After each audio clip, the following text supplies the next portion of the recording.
राम राम हरे हरे। ओम नमो भगवते वासुदेवाय।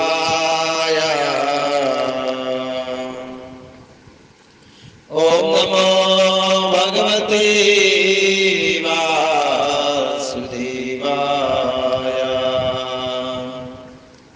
ओम अज्ञानतिमिरान्धस्य ज्ञानाञ्जनशलाकया चक्षुरुन्मिलितं येन तस्मै श्रीगुरुवे नमः। गुरुवे गौरचन्द्राय राधिकाय तदालये कृष्णाय कृष्णभक्ताय तद्भक्ताय नमो नमः। हे कृष्णा करुणा सिंधु दीनबंधु जगत्पते गोपीश गोपीकान्त राधाकान्त नमोस्तुते। तप्त कांचनं गौरांगी राधे वृंदावनेश्वरी वृषभानुसुते देवी प्रणमाम्य हरिप्रिया। वाञ्छाकल्पतरुभ्यश्च कृपा सिन्धुभ्येव च पतितानां पावनेभ्यो वैष्णवेभ्यो नमो नमः। जय श्री कृष्ण चैतन्य प्रभु नित्यानंद श्री अद्वैत गदाधर श्रीवासादि गौर भक्त वृंदा। हरे कृष्णा कृष्ण कृष्ण हरे हरे हरे राम राम राम हरे हरे। हरे कृष्ण। आप सबों का बहुत बहुत स्वागत है प्रतिदिवसीय इस भागवत कथा में, और उस पर भी परम मंगल और परम मधुर में भगवान श्री कृष्ण की बाल लीला चल रही है। उस पर भी हम कालिया दमन लीला की चर्चा कर रहे हैं। हम देख चुके हैं कि किस प्रकार भगवान श्री कृष्ण ने कालिया के 101 फणों के ऊपर नृत्य किया है। भगवान कालिया के 101 फणों के ऊपर नाच रहे हैं। सुखदेव गोस्वामी कहते हैं क्रूर कालिया जिस फण को उठाकर कृष्ण को डसने का प्रयास करता था, भगवान तुरंत उसी फण के ऊपर कूदकर पहाड़ के समान कालिया को भगवान के चरण लगते हैं, कूदकर तुरंत उस फण का दमन कर देते हैं भगवान। आचार्यगण कहते हैं यूं तो कृष्ण के चरण कमल के समान है, तो भगवान के चरण कमल के समान कोमल है, परंतु जब कालिया के ऊपर कृष्ण के चरणों का प्रहार होता, उस समय कालिया को भगवान का चरण मानो पहाड़ के समान लगता था। कालिया को ऐसा लगा मानो वज्रपात हो रहा हो, कोई पहाड़ मेरे सर के ऊपर गिर रहा हो। ऐसा बहुत बहुत भारी भगवान का चरण कालिया का अनुभव हुआ। और एक ही नहीं, कालिया बहुत क्रूर था। कालिया बहुत क्रूर था। बार बार ईर्ष्या के कारण कभी ये फण उठाता, कभी वो फण उठाता, कभी ऐसा करता, कभी वैसा करता। कैसे कृष्ण को डसूं, कैसे कृष्ण को अपने वश में कर लूं। बहुत प्रयास किया, लेकिन भगवान उसके सिर पर नाचते रहे, नाचते रहे, नाचते रहे। इतना ही नहीं, जब कृष्ण के चरणों का प्रहार कालिया पर हुआ तो कालिया पहले तो विष अपने मुंह से निकाल रहा था, लेकिन धीरे धीरे धीरे जब भगवान के चरण पढ़ते गए, पढ़ते गए, पढ़ते गए, कालिया के शरीर से सारा का सारा विष बाहर निकल गया। अब कालिया के शरीर में विष नहीं रहा, कल्मश नहीं रहा, और क्या करने लगा? रक्त और वमन करने लगा। अब कालिया उल्टी और खून निकालने लगा। अब कालिया बहुत थक गया। जिस मुंह से, जिन फणों से कालिया के जहर आ रहा था, अब जहर आना नहीं, बंद हो गया, और रक्त, खून और वमन उल्टी करने लगा, और मन ही मन विचार करने लगा। सुखदेव गोस्वामी उसके मन का विचार बता रहे हैं। कालिया की आंखों से खून और नाक से खून निकल रहा है, और एक फण से नहीं, 101 फणों से उसके खून निकल रहा है। और तब कालिया मन में विचार करता है। सुखदेव गोस्वामी कहते हैं, 10वें स्कंद के 16वें अध्याय का 30वां श्लोक, तत्र चित्रा तांडवः विरुग्नापणा सहसा रक्तं मुखः उरा वमनं नरपः भांग भंगागात्र विस्मृताचर अचर गुरुं पुरुषं पुराणं नारायणं तमा आराम्या मनसा जागम। सुखदेव गोस्वामी कहते हैं, परीक्षित महाराज, हे राजा परीक्षित, भगवान कृष्ण के द्वारा विस्मय जनक और शक्तिशाली नृत्य करने से कालिया के सभी 1000 फण कुचल कर टूट गए। भगवान सांप के फण के ऊपर नाच रहे थे। आपने सांप का फण देखा होगा।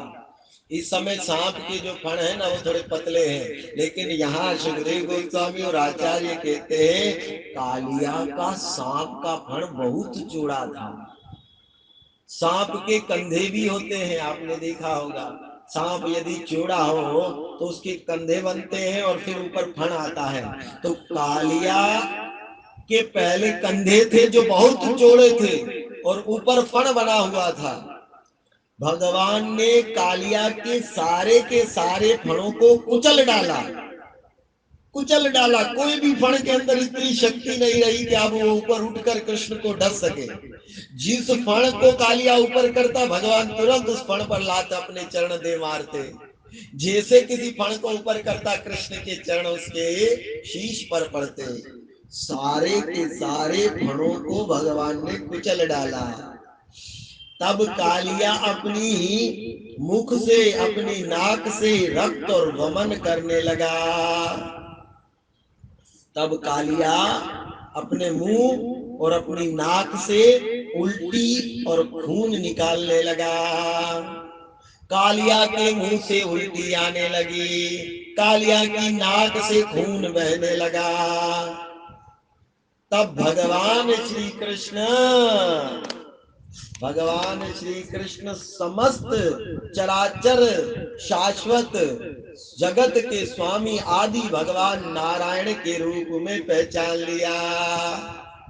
तब कालिया समझ गया। सुखदेव गोस्वामी कहते हैं कि जो मेरे फणों के ऊपर नाच रहे हैं वो और कोई नहीं, साक्षात आदि पुरुष नारायण भगवान श्री कृष्ण ही है। कालिया कृष्ण को पहचान गया। अरे जो मेरे फणों के ऊपर नृत्य कर रहे हैं, नाच रहे हैं, वो कोई साधारण जीव नहीं, साक्षात भगवान नारायण है। कालिया पहचान गया। केवल पहचाना नहीं, इस तरह कालिया ने मन ही मन भगवान की शरण ग्रहण कर ली। इस तरह कालिया ने मन ही मन में भगवान की शरण ले ली। कालिया की पत्नियां बहुत समझा रही थी, अरे ये छोटा सा बालक दिखता भले है, नारायण है, इसको आप प्रहार मत करो, ईर्ष्या मत करो, लेकिन अपनी पत्नियों की नहीं मानी। लेकिन अब शिला प्रभुपाद लिखते हैं कि कालिया की पत्नियों ने बहुत समझाया कि भैया इतनी ईर्ष्या मत करो, ये कोई साधारण जीव नहीं है, इनकी शरण में चले जाओ। लेकिन कालिया नहीं माना, कालिया नहीं माना और भगवान से युद्ध करने लगा। और करते करते कालिया को जब भगवान ने परास्त कर दिया तो कालिया को अपनी पत्नियों की बातें याद आई। कालिया को अपनी पत्नियों की बातें याद आई कि मेरी पत्नी ठीक ही कह रही थी। कालिया की बहुत सारी पत्नियां थी, तो कालिया चिंतन करता है। श्रील प्रभुपाद कहते हैं तात्पर्य में, कालिया विचार करता है कि मेरी पत्नियां ठीक ही कह रही थी, ये कृष्ण कोई साधारण बालक नहीं, साक्षात नारायण भगवान है, और मैंने इनका अपराध किया, मैंने इनका अपराध किया। अब मन ही मन कालिया अपनी असहनीय पीड़ा को साथ लेकर कृष्ण की शरण में गया। कालिया को जो पीड़ा हो रही थी वो असहनीय पीड़ा थी, बहुत बहुत पीड़ा हो रही थी, और उस पीड़ा के चलते कालिया को विश्वास हुआ कि कृष्ण भगवान है, कृष्ण भगवान है। विश्वनाथ चक्रवर्ती ठाकुर तो कहते हैं, विश्वनाथ चक्रवर्ती ठाकुर कहते हैं कि कालिया को लगा कि यदि मेरा कोई दुश्मन है, मेरा कोई प्रतिद्वंदी है, तो एकमात्र गरुड़ जी है मेरा। हरे कृष्णा हरे कृष्णा कृष्ण कृष्णा हरे हरे, हरे राम राम राम हरे हरे, हरे कृष्ण। विश्वनाथ चक्रवर्ती ठाकुर कहते हैं कि कालिया को लगा कि मेरा शत्रु या मेरा प्रतिद्वंदी कोई है तो वो केवल गरुड़ है। लेकिन विश्वनाथ चक्रवर्ती ठाकुर कहते हैं कि कालिया को लगा आज गरुड़ जी से कई अधिक गुना शक्तिशाली शत्रु मुझे मिले हैं। गरुड़ जी से हजारों गुना शक्तिशाली शत्रु अर्थात भगवान मेरे सामने खड़े हैं। मैं तो केवल गरुड़ जी को शक्तिशाली मानता था, लेकिन आज गरुड़ जी से हजारों गुना शक्तिशाली भगवान मेरे सामने खड़े हैं। ये विचार करके विश्वनाथ चक्रवर्ती ठाकुर कहते कालिया ने मन ही मन भगवान की शरण ग्रहण कर ली, और मन में ग्रहण करके शरीर से लक्षण प्रकट करने लगा, शरीर से लक्षण प्रकट करने लगा, जैसे नम्र बन गया। पहले हर एक फण को उठा रहा था, मार डालूंगा कृष्ण को, डस लूंगा कृष्ण को, अब फणों को उठाना बंद कर दिया। अब फण नहीं उठा रहा है, अब फणों को उठाना बंद कर दिया, और जितने उत्साह के साथ युद्ध कर रहा था सारा का सारा उत्साह ठंडा हो गया, सारा का सारा उत्साह छोड़ दिया कालिया ने, और अब अपने शरीर को यूं छोड़ दिया कि मानो वो कृष्ण के शरणागत हो। ये सारे लक्षण कालिया की पत्नियों ने देख लिए, ये सारे लक्षण कालिया की पत्नियों ने देख लिए, और देखने के बाद कालिया की पत्नियां क्या कहती हैं, सुखदेव गोस्वामी कह रहे हैं श्लोक 31 में, कृष्णस्य गर्भा जगत अतिभरा अवसानं पार्षणं प्रहारा परिरुगं फणा अत्पात्रं दृष्ट्वा अहिं अगम उपसेनु मनुष्या पत्निया आर्था श्लोश्लाक्तः वमा भूषणां केशबन्धनम्। निंदा। कालिया की पत्नियों ने देखा कि अखिल ब्रह्मांड को अपने उदर में धारण करने वाले भगवान कृष्ण अत्याधिक भार, भगवान कृष्ण के अत्याधिक भार से सर्प कितना थक गया है। कालिया की पत्नियों ने देखा कि कृष्ण के भार से सर्प कितना थक गया है। भगवान ने कालिया को ऐसा थका दिया, ऐसा थका दिया कि अब कालिया का उत्साह नष्ट हो गया, कालिया की शक्ति क्षीण हो गई, कालिया का जो प्रचंड वेग था वो नष्ट हो गया। ये सारा दृश्य कालिया की पत्नियां देख रही है। और इस तरह कृष्ण की एड़ियों के प्रहार से कालिया के छाते जैसे फण छिन्न भिन्न हो गए। भगवान के चरण कमलों के प्रहार से कालिया के जो फण हैं, कालिया के जो फण हैं वो कुचल गए हैं। प्राय फणों से मुखों से खून निकल रहा, उल्टी निकल रही है, खून निकल रहा है कालिया के फणों से। तो उन्हें अतीव पीड़ा हुई। अपने पति को इस दशा में देखकर पत्नियों को बड़ी पीड़ा हुई। तब अपने वस्त्र आभूषण तथा केश बिखारे हुए वे आदि पुरुष भगवान के निकट गई। तब कालिया की पत्नियां अपने वस्त्रों को, अपने आभूषणों को, अपने बालों को बिखराए हुए भगवान श्री कृष्ण के पास चली गई। बिखराते हुए भगवान श्री कृष्ण के पास गई अपने पति कालिया को क्षमा याचना करने के लिए। सुखदेव गोस्वामी कहते हैं, लेकिन विश्वनाथ चक्रवर्ती ठाकुर कहते हैं कि कालिया की पत्नियां अपने पति के बुरे कार्यों से बहुत तंग आ चुकी थी।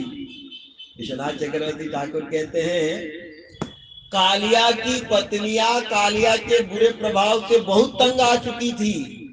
वे तो ये सोच रही थी कि यदि ये कालिया भगवान के हाथों दंड देते देते देते देते मर जाएगा तो हम विधवा होकर भगवान की पूजा में लग जाएंगी। हम विधवा होकर भगवान की पूजा में लग जाएंगी यदि कालिया मर जाएगा तो, क्योंकि इतना ईर्ष्यालु था, ये सोच रही थी। लेकिन जब इन स्त्रियों ने देखा कि हमारे पति भगवान के दंड के द्वारा अब भगवान के शरणागत हो गए हैं, अब कालिया के हृदय से ईर्ष्या नष्ट हो गई है और अब ऐसे लक्षण दिखा रहा है कि कालिया के मानो मनी मन उसने भगवान की शरण ले ली हो। तब उन पत्नियों को अपने पति के ऊपर दया आ गई।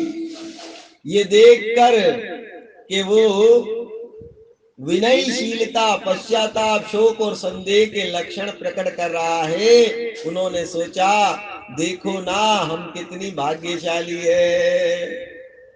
विश्वनाथ चक्रवर्ती ठाकुर कह रहे हैं कालिया की पत्नियों ने देखा हमारे पति अब शरणागत हो गए हैं, विनयशील हो गए हैं, शांत हो गए हैं और उनके संदेह चले गए हैं कि कृष्ण भगवान है। तब वो बड़ी प्रसन्न हो गई और कहने लगी हम बड़ी भाग्यशाली है।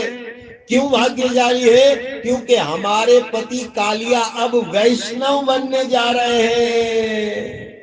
हमारे पति कालिया अब भक्त बन रहे हैं। क्यों? अब कृष्ण के भक्त बनने जा रहे हैं भगवान के दंड के प्रभाव से। इसलिए हम सबको उसकी रक्षा करनी चाहिए। उनमें अपने पश्चाताप करने वाले पति के कष्ट तथा उनकी दयानीय अवस्था पर स्नेह उमड़ आया। उन सबको अपने पति की दशा पर दया आई और दया आते ही भगवान के समक्ष गई। दया को लेकर भगवान, उनको बड़ी दया आई अपने पति के ऊपर और फिर भगवान के सामने जाकर खड़ी हो गई, कहने लगी। अब कालिया की पत्नियां कृष्ण को कह रही हैं, भगवान श्री कृष्ण को कह रही है श्लोक 32 में तास्थम सुविगम मानसा अथा पुरा कृता अर्वा कायं निधाया भुवि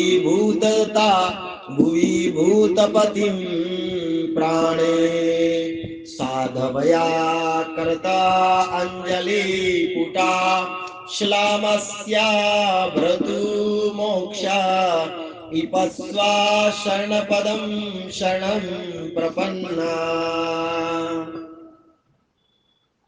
कालिया की पत्नियां कहती हैं,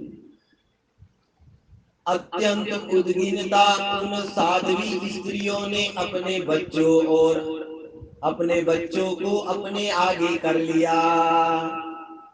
तब कालिया की पत्नियों ने अपने बालों को बिखारे हुए हैं, अपने वस्त्रों को बिखरे हुए हैं, उनके आभूषण बिखरे हुए हैं, और फिर अपने छोटे छोटे से बच्चों को आगे कर लिया और समस्त प्राणियों के स्वामी के समक्ष भूमि पर गिरकर साष्टांग प्रणाम किया। भगवान के चरण कमलों पर गिरकर दंडवत प्रणाम किया है कालिया की पत्नियों और उनके बच्चों ने। प्रश्न उठता है कि अपने बच्चों को कालिया की पत्नियों ने आगे क्यों किया? छोटे छोटे बच्चे थे कालिया के, उनको आगे क्यों किया? इसलिए आगे किया कि भगवान को बच्चों और स्त्रियों पर दया आ जाएगी तो कालिया को छोड़ देंगे। इसलिए कि छोटे छोटे बच्चों को और स्त्रियों को आगे करके सारी की सारी नाग पत्नियां भगवान के चरणों में साष्टांग प्रणाम करती है। अभी भगवान कालिया के फण पर नाच रहे हैं और कालिया की पत्नी आ गई और प्रणाम करती है अपने बच्चों के साथ। वे अपने पापी पति का मोक्ष एवं परम शरणादाता भगवान की शरण चाहती थी। क्या चाहती थी नाग पत्नियां? कालिया का उद्धार करना चाहती थी। भगवान के चरण कमल कालिया को जो पीड़ा दे रहे थे उस पीड़ा से उद्धार करना चाहती थी और भगवान की शरण में जाना चाहती थी। ये बात महत्वपूर्ण है कि भगवान की शरण में जाना चाहती थी। अंततः नम्रता से हाथ जोड़कर वे उनके निकट गई और इस प्रकार बोली। बड़ी नम्रता के साथ कालिया की पत्नियां भगवान के पास गई और जाकर इस प्रकार कहने लगी। अब नाग पत्नियां भगवान की स्तुतियां करेंगी और स्तुति करके फिर भगवान श्री कृष्ण कालिया को छोड़ेंगे और कालिया को छोड़कर भगवान क्या आदेश देंगे? एक श्लोक हम पढ़ते हैं कालिया की पत्नियों की स्तुतियों में से। सबसे पहले कालिया की पत्नियां कहती हैं श्लोक 33 में, नाग पत्निया उवाचा न्यायायो हि दंडा करती विलोषे अस्मिनांसा तवावतारः खल निग्रहाया रिपो सुतानामिपि तुल्य दृष्टा धरते सुदमं फलमेवानुशंसन।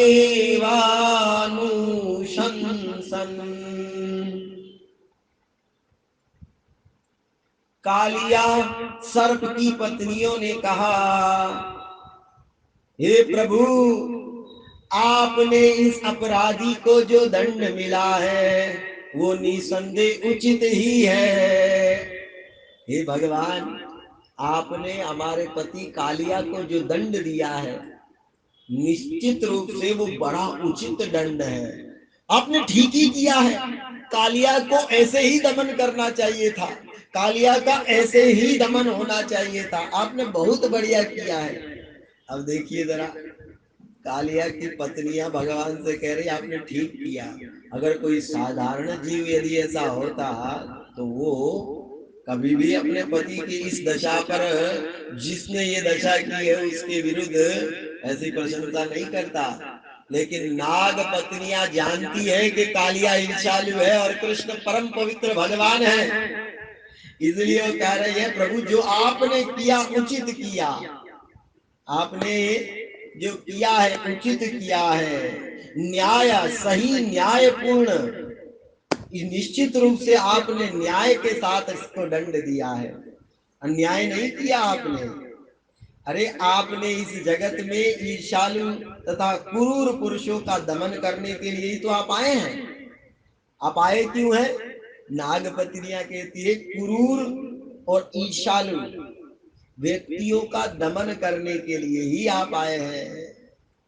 जो व्यक्ति ईर्ष्यालु है, बहुत ईर्ष्या जिसके हृदय में है कालिया के समान, सर्प के समान, उस ईर्ष्यालु व्यक्तियों की ईर्ष्या को दूर करने के लिए, क्रूर व्यक्ति जो बहुत ज्यादा क्रूर है, किसी के ऊपर दया नहीं दिखाता, ऐसे क्रूर व्यक्तियों को दंड देने के लिए ही तो आप आए हैं। और मेरे पतियों में ये दोनों गुण परिपूर्ण मात्रा में है।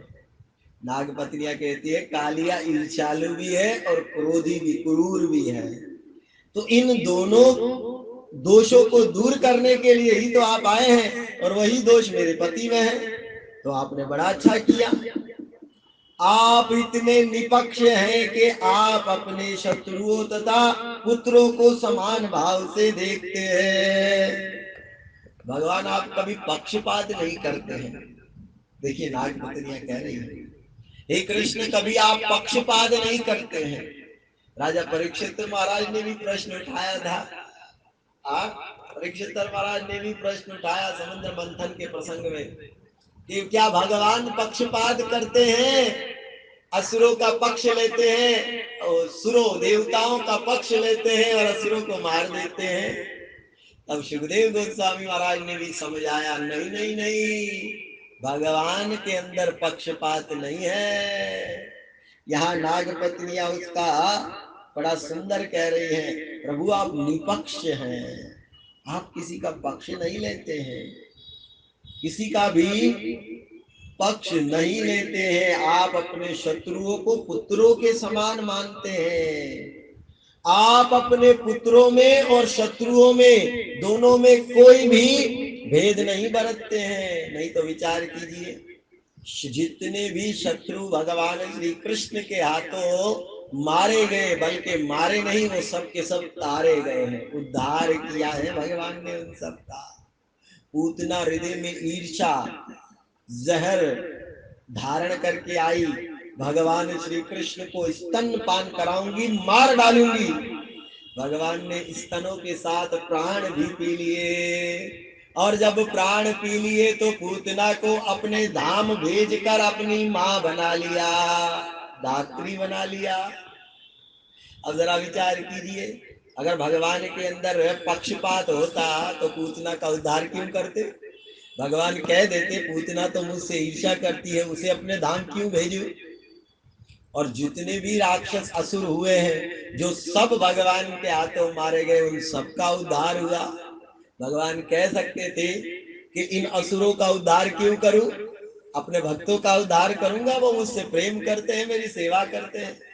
भगवान ने पक्षपात नहीं किया और असुरों को और भक्तों को दोनों का उद्धार कर दिया। यही कालिया की पत्नियां बता रही है कि प्रभु आप निपक्ष हैं और अपने शत्रुओं को बेटों के समान आप मानते हैं, अपने पुत्रों के समान भाव रखते हैं। क्यों? क्योंकि जब आप किसी जीव को दंड देते हैं तो आप ये जानते हैं कि अनंततः यह उसके हित के लिए है। जब आप किसी को दंड देते हैं ना प्रभु, तब आप जानते हैं मेरे द्वारा दिया गया दंड उसके हित के लिए है। और वास्तव में प्रभु जो दंड देते हैं, भगवान जो दंड देते हैं, वो एक जीव के लिए उसके लाभ का कारण होता है। भगवान क्रोध में आकर किसी को दंड नहीं देते, ईर्ष्या के वश में होकर दंड नहीं देते, तीन गुणों के अधीन होकर दंड नहीं देते। भगवान ने गोवर्धन पूजा बंद की, इंद्र को मान हुआ। कृष्ण ने गिरिराज गोवर्धन को धारण करके इंद्र का मान भंग किया। तो भगवान इंद्र के अंदर से घमंड की बीमारी को निकालना चाहते थे, ना के भगवान इंद्र से ईर्ष्या करते थे। कोई कह सकता है अरे कृष्ण इंद्र से ईर्ष्या करते थे इसलिए उनकी पूजा बंद करा के अपनी पूजा चालू करवा दी। नहीं नहीं नहीं नहीं, भगवान ईर्ष्या नहीं करते। इंद्र के अंदर घमंड का रोग आ गया था, घमंड की बीमारी आ गई थी। उस घमंड के रोग को बाहर निकालने के लिए भगवान ने गिरि गोवर्धन की पूजा की। भगवान ने गिरिराज स्थापन की, गिरिराज पूजन की लीला की। भगवान चाहते थे, नारद जी को अभिमान हुआ कि मैंने काम को जीत लिया, तो भगवान नारद जी से ईर्ष्या थोड़ी ना कर रहे थे कि तुमने काम को जीता तो मैं तुमसे ईर्ष्या करूंगा। नहीं, भगवान नारद जी के उस घमंड को, उस अभिमान को, उस गर्व को चूर करना चाहते थे कि मैंने काम को जीत लिया। तब भगवान ने एक बहुत सुंदर नगरी का निर्माण किया, विश्व सुंदरी बना डाली। तो ये सब कुछ भगवान ने करके फिर नारद जी का मान भंग किया, गर्व को चूर किया। भगवान पक्षपात नहीं करते, बल्कि अपने भक्तों से जो अभिमान का बीज पलने लगता है भगवान उसको जड़ से नष्ट कर देते हैं। तो असुरों के साथ भी भगवान ने कोई पक्षपात थोड़ी ना किया। जितने असुर थे सारे के सारे पहुंच गए भगवत धाम।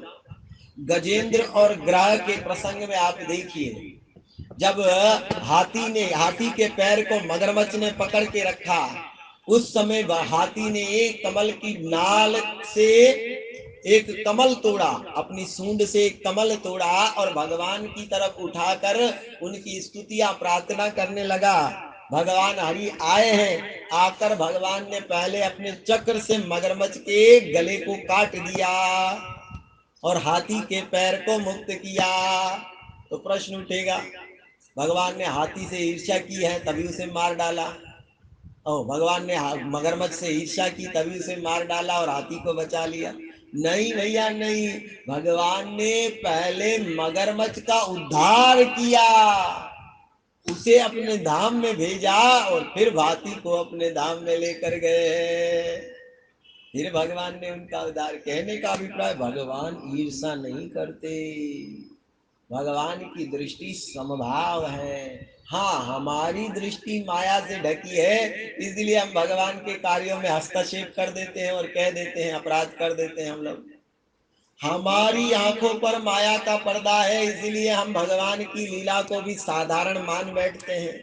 देखो भगवान ईर्ष्या करते हैं, देखो भगवान रण छोड़कर भाग जाते हैं, देखो भगवान चोरी करते हैं। ये हमारी दृष्टि का दोष है। नहीं तो जिनकी आंखों में प्रेम का सुरमा लगा है, प्रेमांजन चुरित भक्ति विलोचनैना संत सदैव हृदयेषु विलोकयन्ति, ऐसे भक्त जिनके आंखों में प्रेम का अंजन लगा है, वो तो सतत भगवान की लीलाओं को, कृष्ण प्रेम भरे लीलाओं को, लीलाओं में डूबे रहते हैं, डूबे रहते हैं, डूबे रहते हैं, और उनको आनंद मिलता है। वो इसमें ईर्ष्या नहीं देख पाते, क्योंकि प्रेम भरी दृष्टि से देखते हैं, और हम माया की दृष्टि लगाकर देखते हैं हर कार्य को, इसलिए अपराध कर बैठते हैं। तो सावधान रहिए, कृष्ण की लीला भौतिक नहीं है। जन्म कर्म च मे दिव्यम एवं यो वेति तत्वता त्याक्त्वा देहं पुनर्जन्म नेति मामेति सो अर्जुना। अर्जुन, मेरे जन्म कर्म दिव्य है, जो इस बात को जान जाता है वो भी दोबारा जन्म नहीं लेता। तो ये क्या है? भगवान के आध्यात्मिक कार्यक्रम है। तो नागपत्नियां स्तुति कर रही हैं, अभी इनकी स्थितियां जारी हैं, वो हम आने वाली कथा में देखेंगे। आज के लिए यही विराम देते हैं। ग्रंथराज श्रीमद् भागवतम की जय। श्रील प्रभुपाद